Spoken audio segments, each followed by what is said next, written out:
नमस्कार, मैं हूं रिंकू सेठी और आप देख रहे हैं हमारा स्पेशल शो ताल ठोक के। और आज हम बात करेंगे भारत और बांग्लादेश के मुद्दे पर।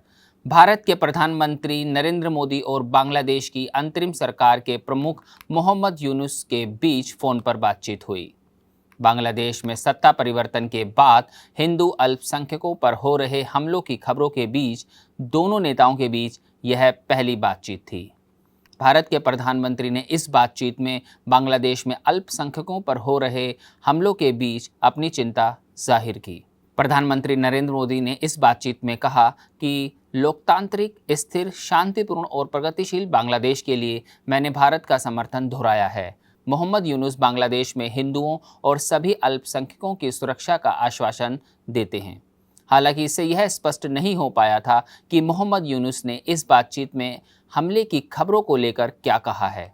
इस बीच संयुक्त राष्ट्र मानवाधिकार परिषद ने भी 16 अगस्त को अपनी एक रिपोर्ट में अल्पसंख्यकों पर हो रहे अत्याचारों को लेकर अपनी बात कही है। बांग्लादेश में अल्पसंख्यकों पर हमलों का जिक्र इस बातचीत में और इस रिपोर्ट में किया गया है। इस रिपोर्ट के मुताबिक बांग्लादेश में हिंदू समेत अन्य अल्पसंख्यकों पर हमले की रिपोर्ट सही बताई गई है। खासकर देश में सरकार बदलने के बाद 5 और 6 अगस्त को हिंदुओं के घरों और संपत्तियों पर हमले की जो रिपोर्ट आई है, यूएन उसका समर्थन करता है।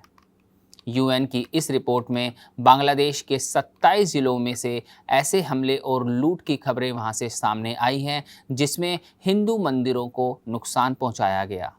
इस रिपोर्ट में बांग्लादेश के खुलना में इस्कॉन टेम्पल में आगजनी करने का जिक्र भी किया गया है। संयुक्त राष्ट्र मानवाधिकार परिषद ने बांग्लादेश में मौजूदा हिंसा के दौर में सैकड़ों की संख्या में आम लोगों के मारे जाने की खबर भी सही बताई है। पुलिस थाने पर हमले का जिक्र भी इस रिपोर्ट में किया गया है। बांग्लादेश में 5 अगस्त को शेख हसीना के प्रधानमंत्री पद से इस्तीफा देने और देश छोड़ने के बाद देश में नई अंतरिम सरकार का गठन हुआ है। बांग्लादेश में जुलाई महीने से आरक्षण के खिलाफ शुरू हुए प्रदर्शनों में सैकड़ों लोगों की मौत हुई थी, जबकि कई लोग घायल हुए थे। शेख हसीना के देश छोड़ने के बाद बांग्लादेश के अल्पसंख्यक हिंदू समुदाय और उनके मंदिरों पर हमले की खबर भी सामने आई थी। सोमवार को अंतरिम सरकार में गृह मंत्रालय के मामलों के सलाहकार सखावत हुसैन ने अल्पसंख्यकों से हाथ जोड़कर माफ़ी मांगी थी।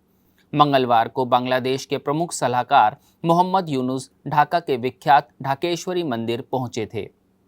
इस बीच शुक्रवार को बांग्लादेश की अंतरिम सरकार में 8 सलाहकारों के विभागों का फिर से बंटवारा किया गया है।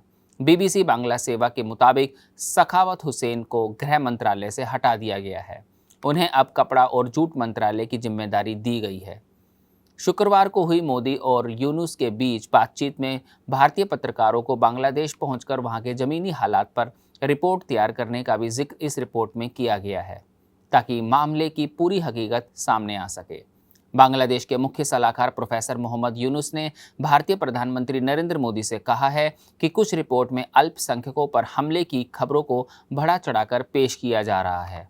बांग्लादेश के मुख्य सलाहकार के प्रेस विंग की ओर से यह भी बताया गया है कि भारतीय प्रधानमंत्री नरेंद्र मोदी ने अंतरिम सरकार के प्रमुख के तौर पर कार्यभार संभालने के लिए यूनुस को बधाई भी दी है। प्रेस विंग की तरफ से मीडिया को जानकारी दी गई कि जब मोदी ने सुरक्षा का मुद्दा उठाया तो मुख्य सलाहकार ने कहा कि उनकी सरकार अल्पसंख्यकों समेत देश के हर नागरिक की सुरक्षा के लिए प्रतिबद्ध है।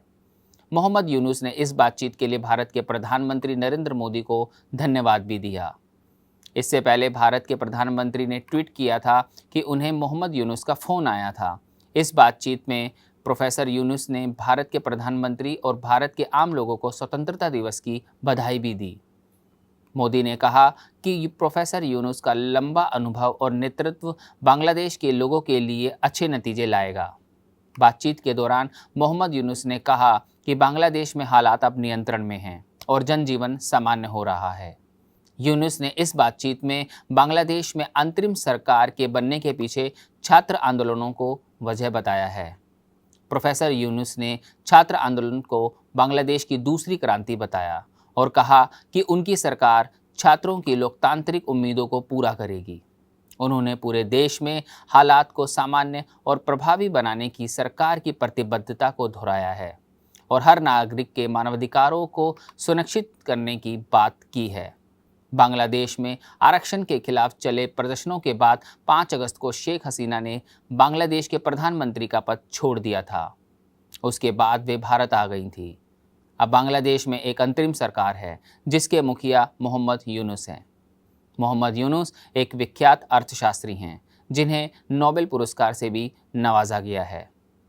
कुछ इसी तरीके की खबरों के साथ अगले सोमवार शाम 8 बजे आपसे फिर होगी मुलाकात, सिर्फ ताल ठोक के में। बस अभी 12th खत्म हुई थी और अब आधे से ज्यादा टाइम ये सोचकर निकाल देते हो कि which career to choose. Well, in that case I got you covered. ये वीडियो एंड तक देखना, क्या पता I will just make up your mind. You must have thought of कोई बस ऐसा कोर्स मिल जाए जहाँ अनलिमिटेड जॉब ऑप्शन हो, क्योंकि मैं भी यही सोचती थी। जैसे कि journalist, news anchor, radio jockey, screen writer, video editor, event manager, graphic designer, cinemat, photographer, director, public relation officer, entrepreneur. In fact इन सबसे भी ज्यादा जॉब ऑप्शंस चाहिए। तो just choose BAJMC as your career. BAJMC is not just about theory but plenty of practical knowledge too. BAJMC as a course आपको provide करता है world की better understanding, meeting और working with people of top notch industry. और सिर्फ यही नहीं, BAJMC as a course आपको help करता है to grow personally and professionally too. So what are you waiting for? Choose BAJMC क्योंकि इधर आपको मिलेंगी endless possibilities.